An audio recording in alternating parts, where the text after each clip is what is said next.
Alrighty.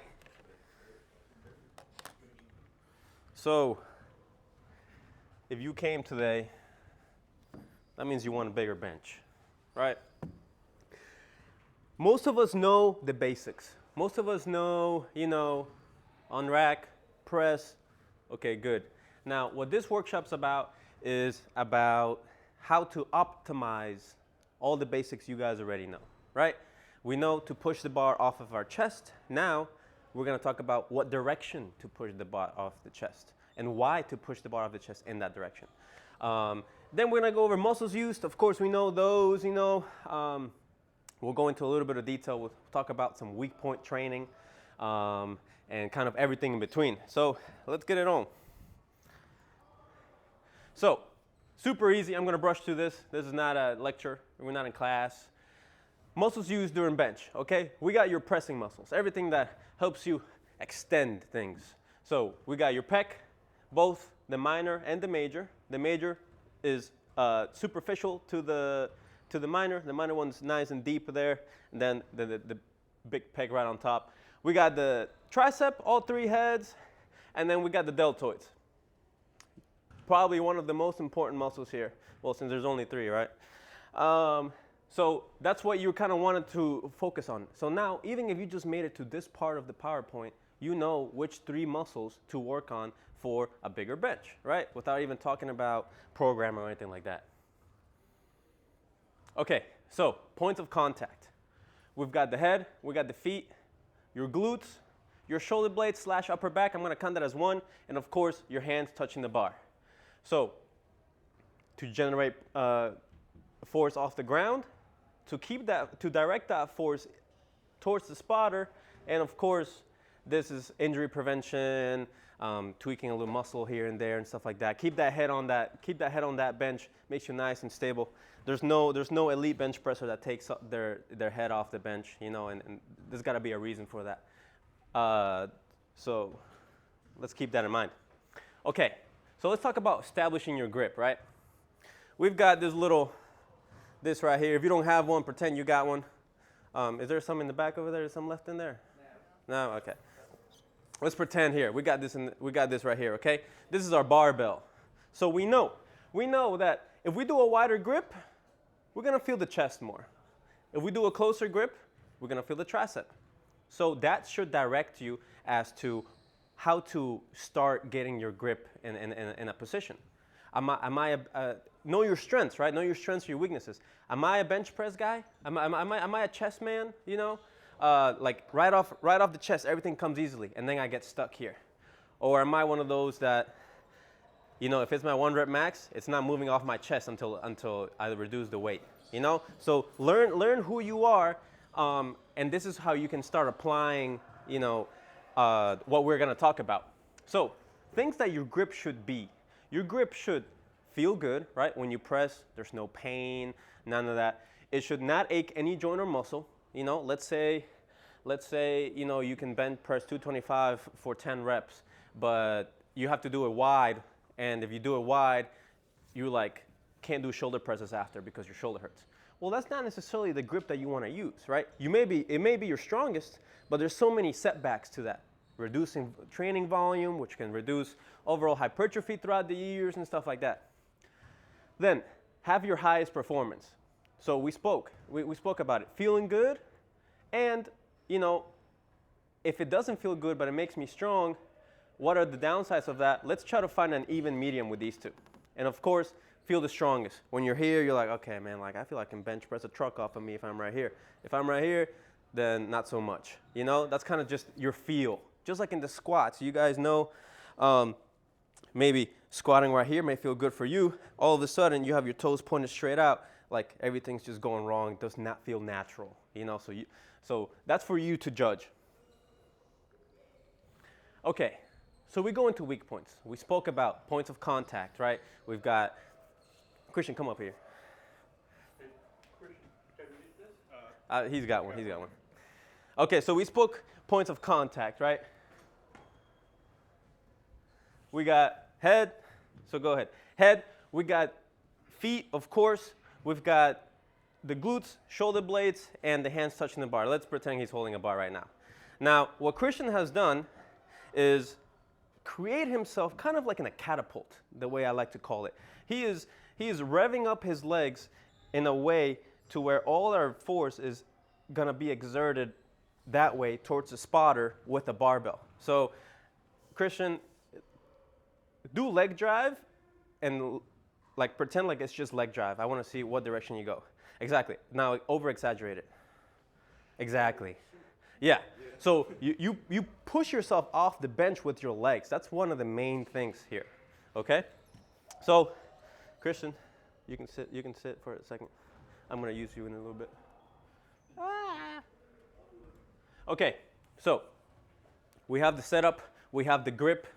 Now, we have the best, the grip. I'm not changing this. I want to work with this grip until my first powerlifting competition. So now, if I'm weak somewhere, I'm going to address it by trying to fix the problem instead of moving my grip around to see where I can bench more, right? So let's just pretend you got your grip already set. Now, where weak points come in. Difficulty at lockout. Okay, so let's do a poll. Who here knows their weak point in the bench? Okay. Timothy, give me your weak point. What are you? Are you a difficulty at lockout, difficulty at mid-range? Lockout. Okay, got you. So, Timothy sees here. So now let's see what he has to do. So that means we got to make stronger triceps.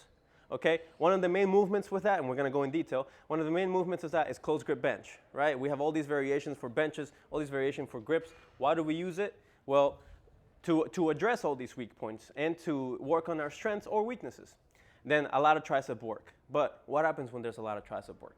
You usually starts getting, that feeling in that elbow that you've been doing too much, You're like, man, maybe I should, I'm about to curl this humerus off my dang, whatever that muscle's called, right?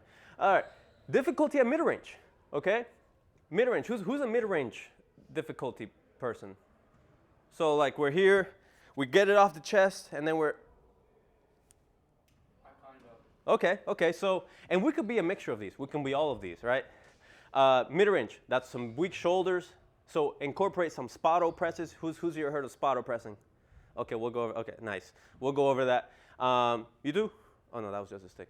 Incorporate overhead and incline pressing too, okay? That's gonna combine more of the shoulders and, of course, address your weak point. And then difficulty off the chest, this is me, okay? Where I fail is I could have, 320 pounds, okay, good, 330 pounds, and then someone's gonna come help me, okay? So that's my weak point right there.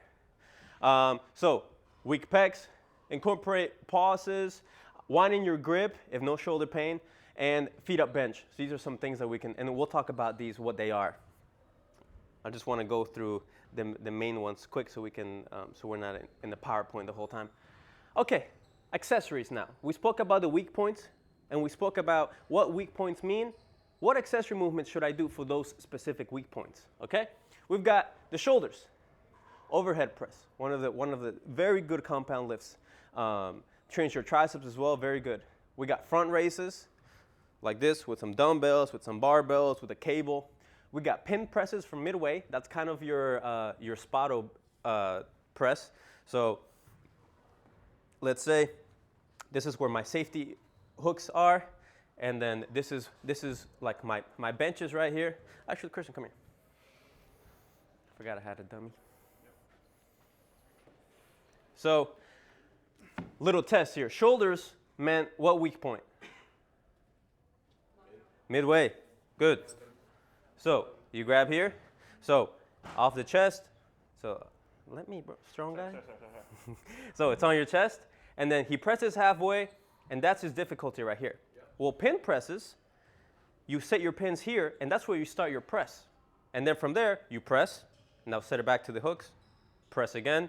Set it back to the hooks. Right? So some guy's like, man, why are you training that range of motion? That's like a quarter of it. You're like, man, you playing checkers, I'm playing chess type of thing, All right, get up. Chest, thank you, sir. Chest flies, wide grip bench, dumbbell pressing, incline benching, and spotto presses again. Okay, and then we got triceps. overhead pull downs, all those like this, standard pull downs,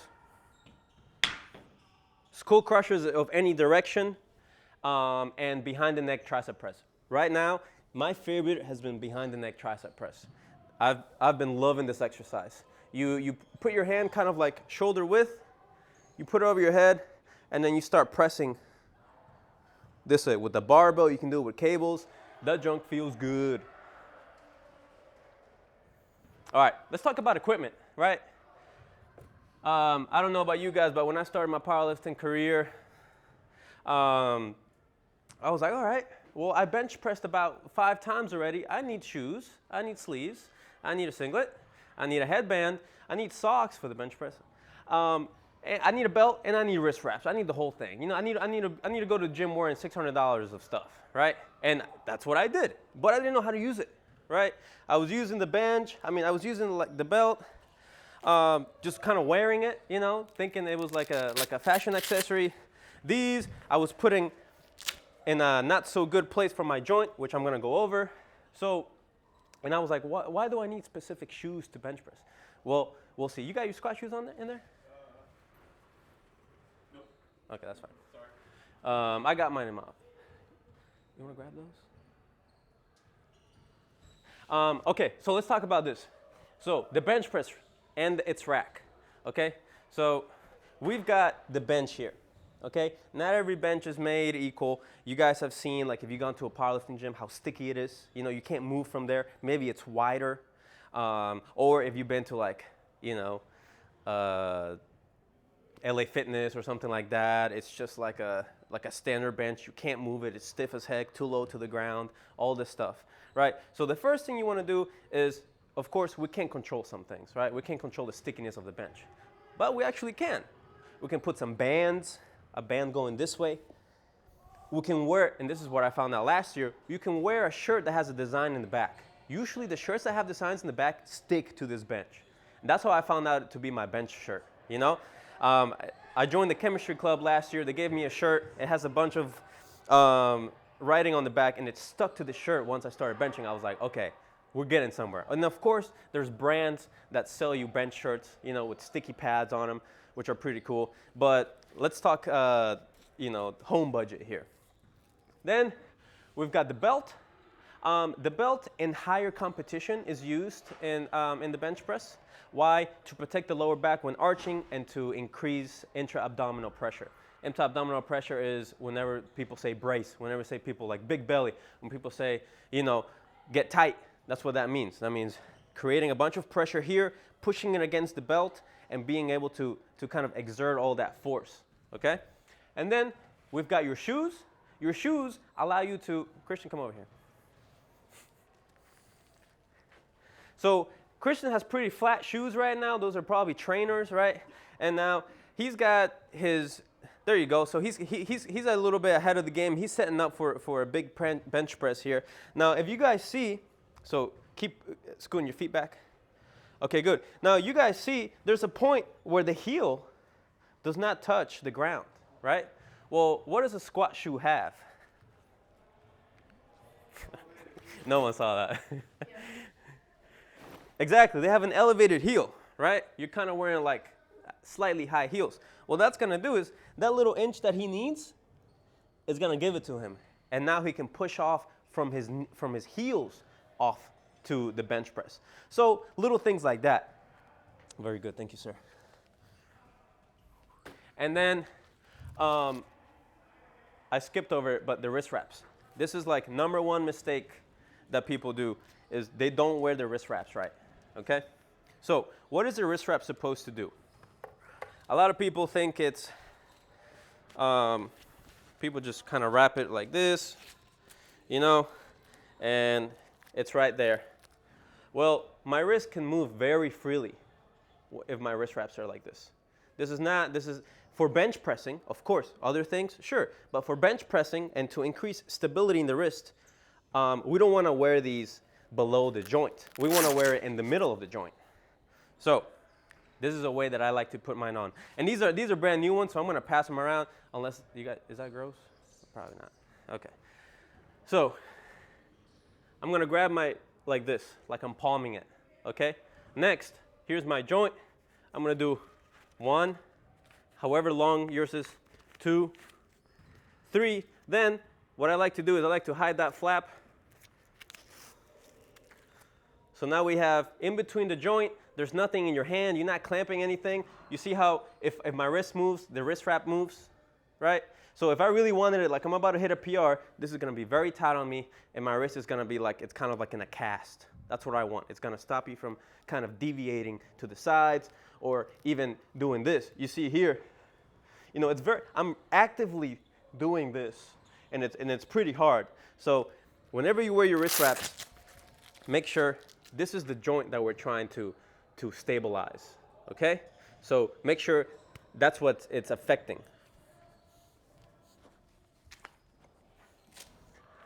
And then we got a camera. There's an app called Iron Path. Who's heard of this app before?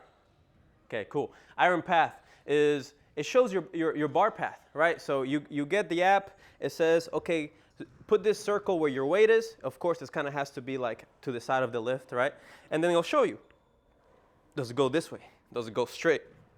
Does it push back? And then we're going to talk about why that's important. But Iron Path is a super good app to get if you're super serious about your bench pressing. You know, you record yourself, you want to get it up, you're in a plateau.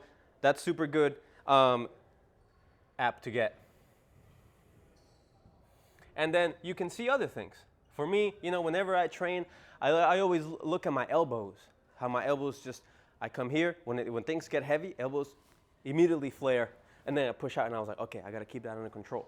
Then, okay, elbows were good, but my butt went off the bench. I was like, shoot, okay, good. Okay, elbows were good, my butt was on the bench, and then my bar path is straight up. And I'm like, all right. So little things to check. And now we have the setup. This is where we start the bench, okay? So the setup, what we want to do is your scapula. That's your shoulder blade, okay? That's right here, that piece right there that you see, kind of like a little arrow, okay? So what we want, and you guys can practice, what we want is, we want to, imagine you're doing a row. That's the first movement we want to do, okay? Now my scapulas are nice and protected. They're tucked in. I've reduced a whole bunch of range of motion. Look at the difference between here and here. If this was a competition to pause at the chest, this man has maybe like 4 inches less to pause than this guy does, right? This is gonna touch his chest much sooner than this. So that's also another thing, right?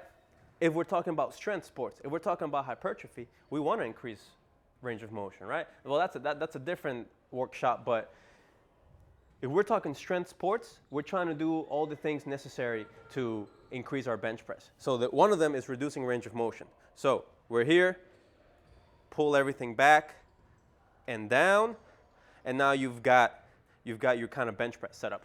So you pull together, trying to pinch a pencil between your shoulder blades. It helps reduce the range of motion. That puts the shoulders in a safer position, reduce all this rotator cuff stuff, anterior shoulder pain, and play around with depression and elevation. So what that means is scapular depression is when we pull our shoulders down. Maybe you feel comfortable elevating your scapulas, right? Maybe that's where you feel most stable. So right now, if you got your PVC pipe, if you want to do it just by yourself, try just and seeing how much range of motion you actually lose. Right here to right there. It's a considerable amount. Very good. Now we talk about the leg drive. Leg drive, we're not going to go too long into this. Leg drive is achieved by driving yourself back towards the head of the bench. So you guys saw Christian, I told him, overdo your leg drive, and his head just flew right off the bench, right? Because he was driving towards the head of the bench, okay? That's what we want. We want to push this way. And you see his setup, right? He goes, his feet is always at, like right below his knee or past his knee, kind of getting into that like catapult status.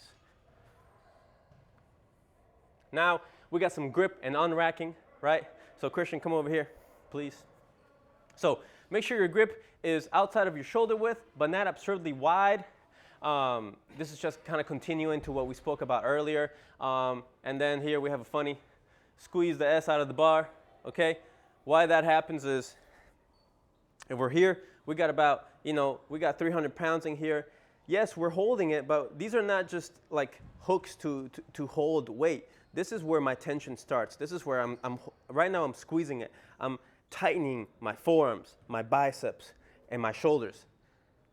So that's what you need to do. As long as you have, the second you have the bar in your hands, you squeeze it, and then that's gonna help you stabilize more. Why that is, a little bit of science here, muscle irradiation, sorry, I didn't read that before.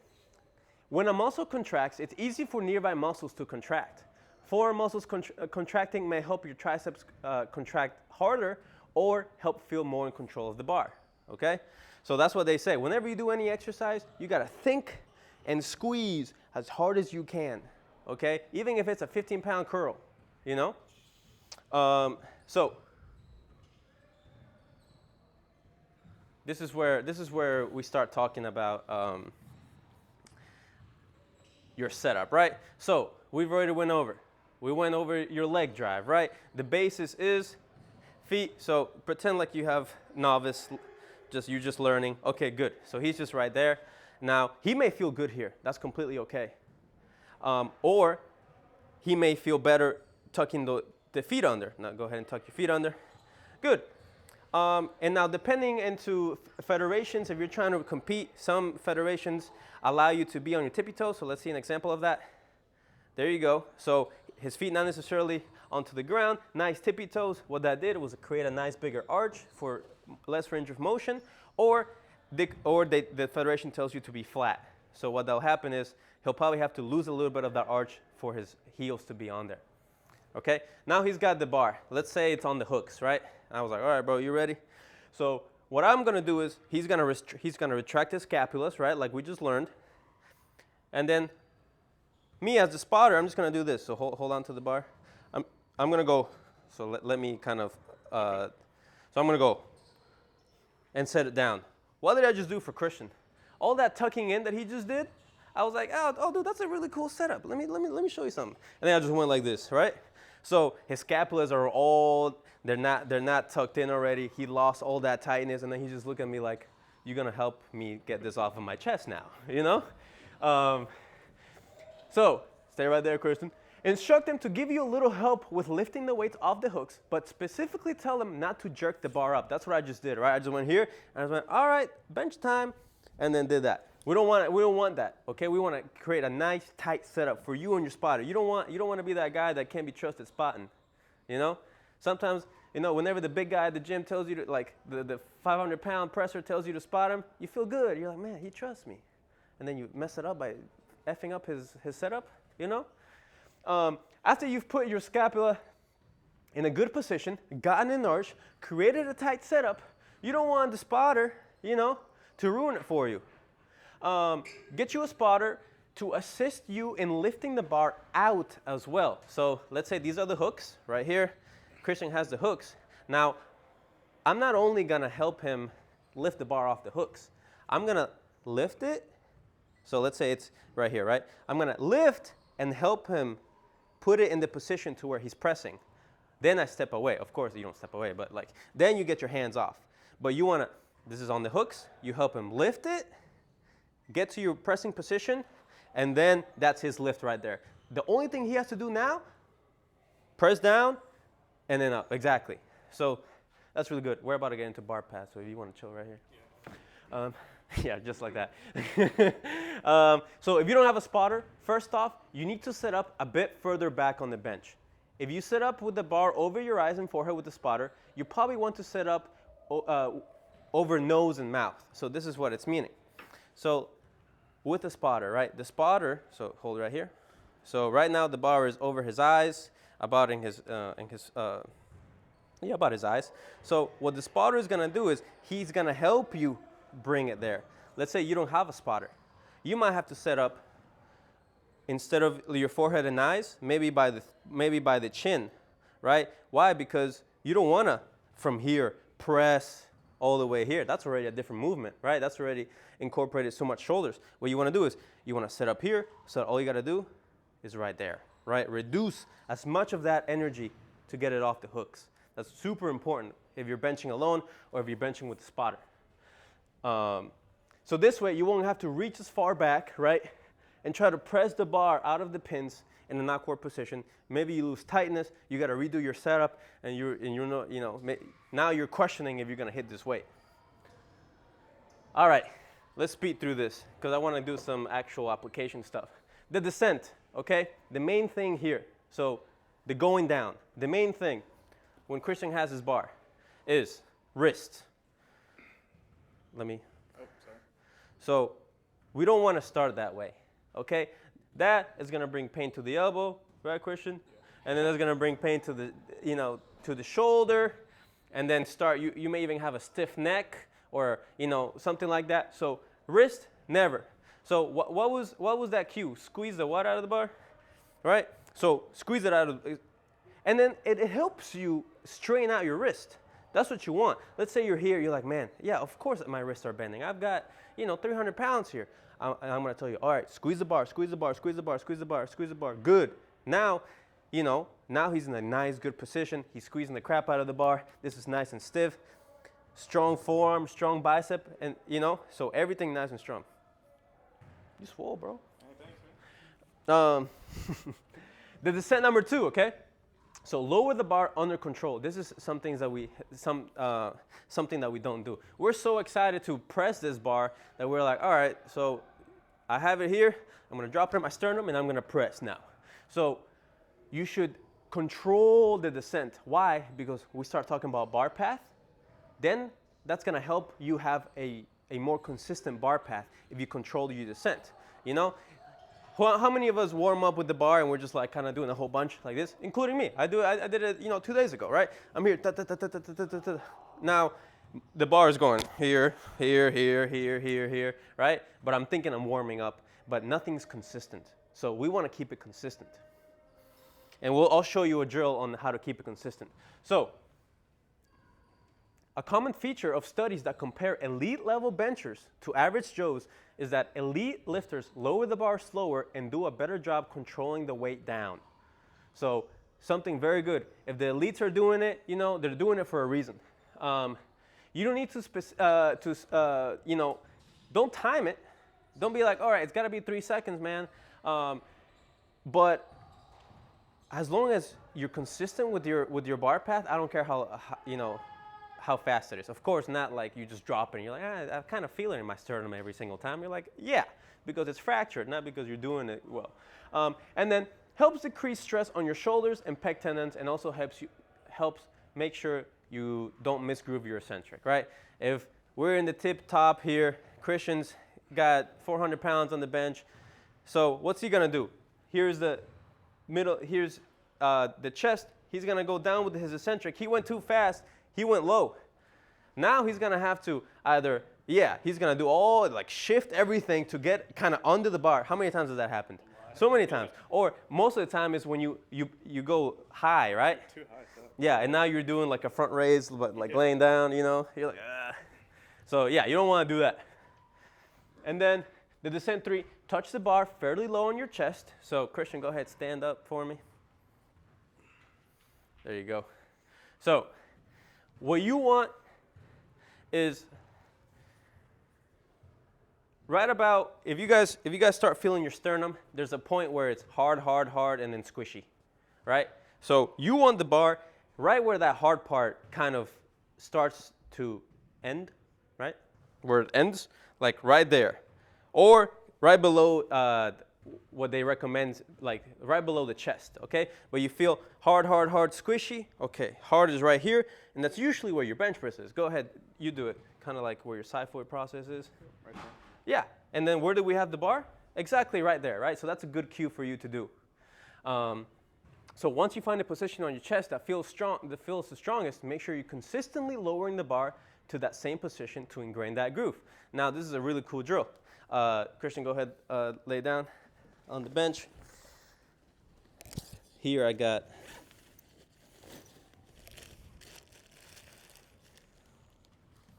Y'all be quiet now. I got some chalk here. So put some chalk on my bar, right? If it was a barbell, of course, it would stick better. Christian's got his grip. So now he's going to lower it to his position. And then for the sake of this working. Okay, good. Perfect. Now stand up, Christian. Now, he's got kind of a place where the bar went. Now, of course, his shirt was like a little like this, so it's not necessarily in the exact same place. But you can kind of see, you know, where the bar was at all times. If this was here, here, and here, and here, and here, you're like, okay, I'm not being consistent, you know? So this is a really good drill to kind of see where you're pressing every single time. Thank you, sir. Sorry about the mess. Okay, the ascent, almost done here. You drive the bar off of your chest aggressively, initiating the press with leg drive. Hold your breath throughout the duration of the rep. Take a deep diaphragmatic breath before you start the descent and release it once the bar is at lockout or near lockout, okay? And press every rep as hard as you can, okay? There was a study that people gained even twice as much strength because they were just thinking about pressing the bar harder. And I cited it in the, yeah. So, and Dr. Mauser knew all of it. He's like, oh yeah, I read this like 10 times. I was like, yeah. So, pretty cool. You know, it was a really cool study that just by thinking to press harder, you actually gain more strength. Nice. So we've got our descent, nice and slow, right there. Okay, now the ascent. It said begin with leg drive. So he's gonna try to get his head off of this seat. That's how we start the movement. As soon as that happens, you're already pressing. Exactly. You're already on your way to pressing. Good. So you guys see what happens here. Keep doing it. Yeah, there's movement in the upper body, but the glutes never leave. That's key. Good. Okay, so this is probably the most important part of the PowerPoint right here. If I had to choose one slide to give this presentation on, it's probably this one. Okay? So Mike Bridges, 500-pound bench presser. He was 500-pound bench presser. Here, when he was in his young years, he added 60 pounds to his bench press just by altering his bar path. Okay? 60 pounds when you're elite is like God's gift, right? Like it's 10 pounds a year kind of, you know, when you're elite. So it's worth reiterating that it took Bridges an entire year to transform his technique and take his elite level bench to the world record. That doesn't mean Christian's going to come in here, he's going to apply what he learned in this PowerPoint for one day. Next bench day, he doesn't get 405. He's going to be like, you know what, that German guy doesn't know what he's talking about, you know? No, you got to do this for years, or at least for weeks, right? Make sure you're doing it well. You don't just like eat healthy for like 2 days and you're like, what the six-pack at, you know? Now, bar paths, what we want, this is off the chest. So how many people here got the bar on their chest and they just up and down? I mean, I did that. I did that for the first 3 years of lifting, you know? Or with dumbbells. With dumbbells, you kind of do it all the time, right? Up and down, up and down, up and down, up and down. Well, when we're trying to optimize things, we see that it's no longer that way. Christian, for the sake of this picture, I'm going to turn this bench around. Just, okay.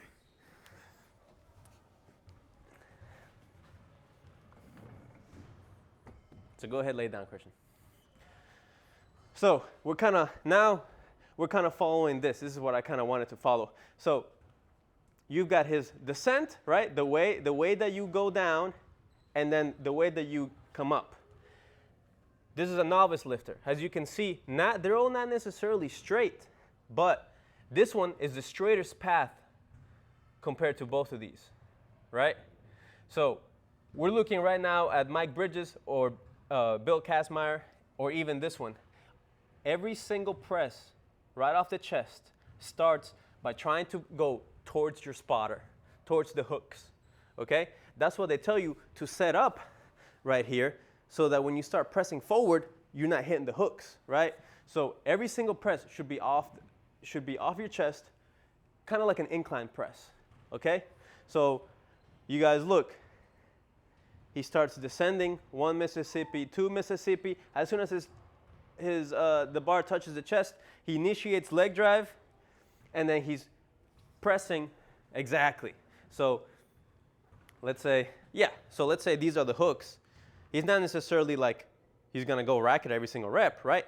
But it ends kind of where it started. It starts at the eyes, it ends at the eyes, okay?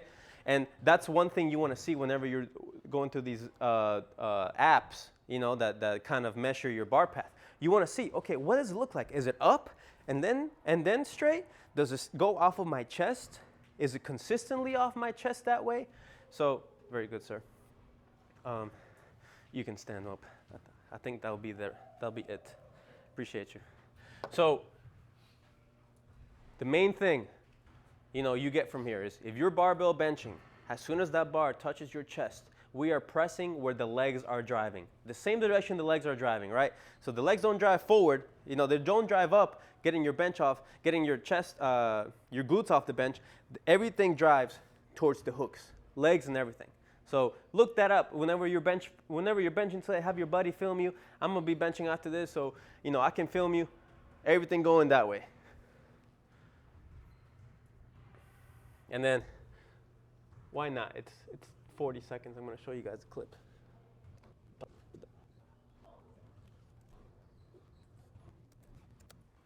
So the quality is, I don't know what kind of iPhone they had, right? But what I really want you guys to see is this is 440 pounds and the man weighs 180. You know, this is pretty crazy. So what he does is, here goes the hooks, right? The hooks are kind of right over his eye. He's going to take the bench press out, set his legs. In this federation, his feet were down completely. He sets it. Now you see how his spotter kind of led him there? Now all he has to do is press down, and then he ends in the same position where he started, which is right here. Okay, so you guys saw the spotter hand it off, walk away. He goes down right where the spotter started. Okay, that's the main thing of that video. Understanding energy system, that would be a cool one. All right, let's continue here.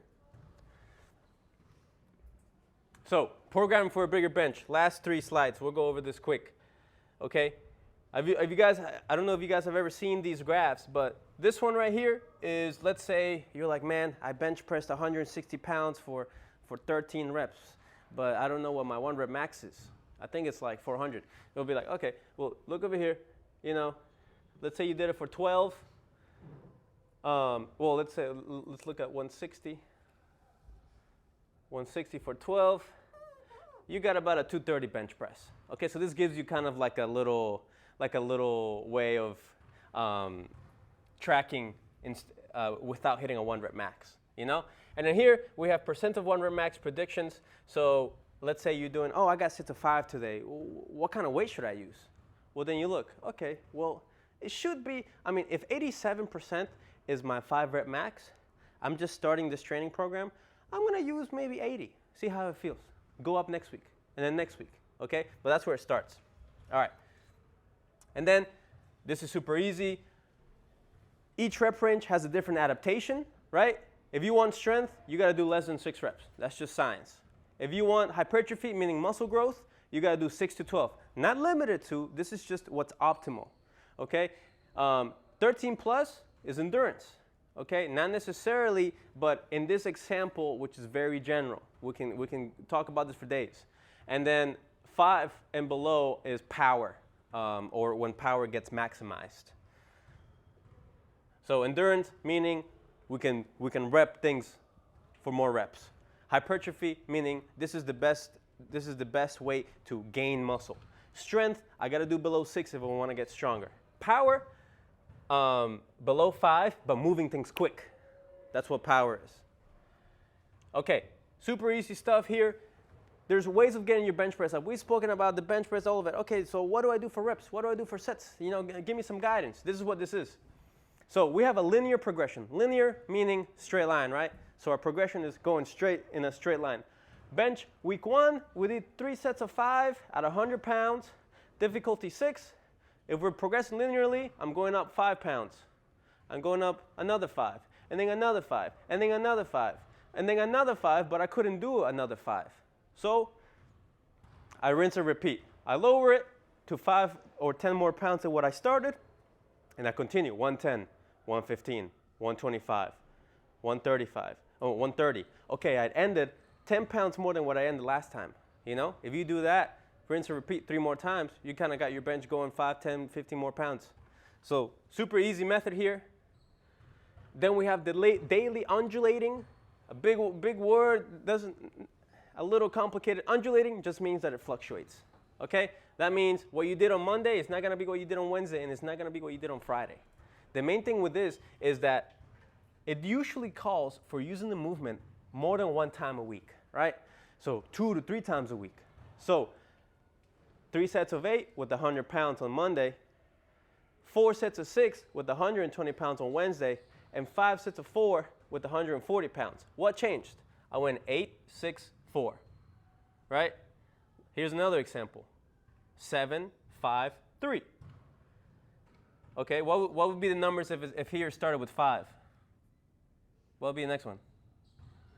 3, and then the next one? 1, right? So we're going 8 went to 6, that's minus 2. 6 went to 4, that's minus 2, right? So you can undulate by 2s. On Mondays, we got sets of 6. On Wednesdays, we've got sets of 4. And then on Fridays, we got sets of 2. You know, this is daily undulating. You can play around with it. I like this because let's say you bench twice a week, right? And you're like, man, like, I didn't do too good to my, you know, it was the first home game. I went to the porch on Saturday. I kind of feel it still here on Monday. I don't think I want to do my heavy bench pressing. Well, look, that's fine. So, well, let's do it this way. I don't think I want to do my high reps. I want to do some low reps today. Well, that's cool. Grab your program, put it right there, and then all you got to do is bench press your sets of 8 on Wednesday. So you can switch them out. That's what's good about this. It's nice and flexible. And then the top set method. I like this a lot. Okay, this is what keeps it fun. You know, a lot of people tell me, it's like, man, like, things are moving, but like I'm just like kind of bored. You know? So this is what I like. I like doing one set of 1 rep with a weight that's pretty hard. I give myself a difficulty of 7 out of 10. So let's say, you know, I walk in, I do 225 on the bench. I'm like, okay, that was like a 5 out of 10. I'm going to add 10 more pounds. I do it, 235. Okay, that was a good single at 7 out of 10. Great, I got my single for the day. Now it's time to get my volume in. Less than 5 reps because we're looking for strength, right? And then it's still same difficulty. So you see, the single is 35 pounds heavier than your work. That means you're kind of doing like a mini 1 rep max every single time you come in. Of course, it's not like grinding, you know, where your nose is bleeding, but it's along those areas. Maybe you lead to that, you know, but you start easy and just like, you know, and then when we get to 9, we can push to 10, you know, and then we can rinse and repeat back to 6 difficulty. Using a difficulty usually helps you progress every single time you come into the gym. And we'll talk about that more. So, last 2 slides. Training using difficulty, okay? All this means is, do you train using difficulty? Do you train using exertion? Do you train using reps left in the tank? These are all super beneficial for every single time that you come into the gym, you're progressing, right? So if I came to the gym, you know, let's say Christian came to the gym and his bench press max is 300 pounds. He puts 300 pounds on the bench and he does it, you know, for as many as he can. And each time it's 1. He's just hoping next day that it will move for 2, right? And then next day it will move for maybe 3. Well, if we went to difficulty, I say, Christian, I know your bench press 1 for max is 300. I know that. I saw you do it. I know you're strong. Choose a weight that you like. That's like a 6 out of 10. If 300 was a 10 out of 10, he's like, okay, well I can do 260. Okay, well your load was decided based off of how your difficulty in training. Okay. Now I don't want you having like a 3 out of 10 week. You know, that's just maybe a little too low to have a stimulus. But anyway, progressive overload You guys have all heard this kind of, what this is, okay? The principle involves continually increasing the demands on the musculoskeletal system to continually make gains. That just means I did 15-pound curls for 12 reps. I'm going to try to get a 13th rep, or I'm going to try to go to 17 and a halves, or I'm going to have greater range of motion, or I'm going to have a slower tempo. Making the exercise harder, working a little more than last time. That's all we're looking for with progressive overload, okay? Then we have RPE. If we want to start getting fancy, your perceived exertion, just a scale of saying how hard you worked. Then we have reps in reserve. How many reps you got left? Ask yourself every single time you bench. You bench 3 sets of 5 with 100 pounds. You're like, I had like 3 more left in me. I was looking for 3 reps left in reserve. So I think I'm going to stick with this weight. And then you have difficulty, plain out difficulty, right? Scale from 1 to 10, purely judging the difficulty of the set, exercise, the session, and all that. But you can see what's wrong. What would be something weird that can happen with using just plain old difficulty? So if I tell you my reps in reserve I had 3 reps left in reserve, right? If I tell you I had a difficulty 7 out of 10, that doesn't necessarily tell me that I had 3 reps left in reserve. I just thought it was a 7 out of 10. It wasn't the hardest thing I did. It was just kind of there, So using these kind of give you a little more idea of what reps to use. But of course, just like everything, it's kind of like you got to go through the hierarchy, right? Start with difficulty. You get difficulty down, go to reps in reserve. Once you finish reps in reserve, try RPE. All these things. You can do your own research on all these things. And then here, it's just an example of the difficulty scale, the RPE. So 1 means very light. 2 to 3, light activity, feels like you can maintain this for hours. Moderate, 4 to 6, you're breathing heavy. You can hold that short conversation. It's still somewhat comfortable, but becoming noticeably more challenging. 7 out of 10, you're like, all right, well, this is getting there. It's getting uncomfortable. You're short of breath. If someone says, hey, how you doing? You just say, okay, good. Nothing else. You don't talk about your dinner you had. Number 9, very difficult to maintain exercise intensity. You can barely breathe and speak only in few words.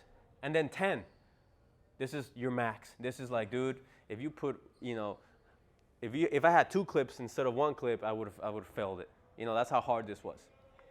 Okay, so this is super good to use. Make it your own, whatever it is. Have fun with it. You don't have to necessarily choose RPE. You can choose any of these, and practice what you know. Everything that we've spoken about. I'm going to be down there benching. If any of you guys have benched already or wanting to bench, and you want some critiques, you want to see some bar pads, any of that, I'll be down there. I'll be glad to help. And then lastly, I kind of just wanted to help you guys out. If you guys want to make friends in the gym, these are some phrases you can say to them. How much you bench, bro? Automatically friends. If you ask somebody that, hey man, you looking big. I'm just trying to get like you. You say that to somebody, you put a smile on your face. Make sure you do that, okay?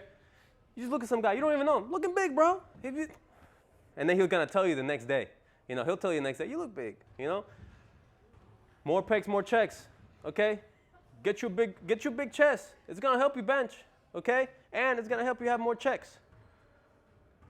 Always compliment your buddies on their pumps, okay? What protein you take? Good icebreaker. You're trying to make a gym buddy? What protein you take? What pre-workout you take? Can I get a scoop? That's usually the follow-up question, okay? Right? So this is maybe the second most important thing in this presentation. This is how you make some friends, all right? So keep those in mind. All right? I'm going to be out there benching in about 15 minutes. Thank you guys for coming. I appreciate the support. We're trying to bring back all campus rec stuff. We're trying to make it for students and all. I'm going to grab a picture of everybody real quick. That's okay.